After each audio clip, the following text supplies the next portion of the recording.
Le futur. Après le bug de l'an 2000, la civilisation a été éradiquée.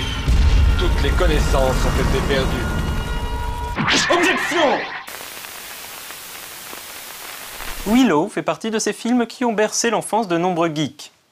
Quand on y regarde bien, le milieu des années 80 a été une période riche en films de fantasy chers à notre cœur, Conan le Barbare, L'Histoire sans fin, Dark Crystal, The Princess Bride, et même quelques sympathiques nanars du genre Darl Invincible. Et donc Willow, qui à coup sûr est dans le haut du panier, bien que descendu par la critique au moment de sa sortie. Willow est un projet que George Lucas, producteur et scénariste du film, cherchait à faire depuis longtemps. On se rend vite compte que déjà à l'époque de la Guerre des Étoiles, certains éléments d'histoire lorgnaient du côté de la fantasy, et plus particulièrement du côté du Seigneur des Anneaux.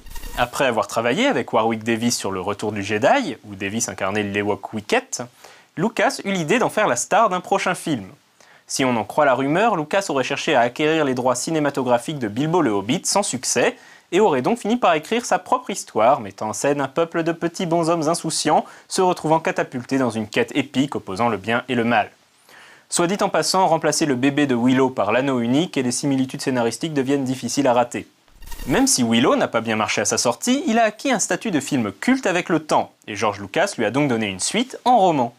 Des romans écrits par Chris Claremont, scénariste légendaire des X-Men, et intitulés Les Chroniques de la Guerre des Ombres. Les romans se déroulent 15 ans après les événements du film, et les 3 volumes se nomment Shadow Moon, Shadow Dawn et Shadow Star. Ils sont en général considérés comme très mauvais par les fans, mais ceci est une autre histoire.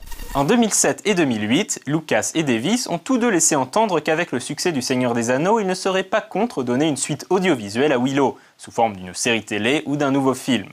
Pour l'instant, rien de concret n'a encore vu le jour, donc tout ce qu'on peut dire c'est « Willow, concentre-toi, Willow !»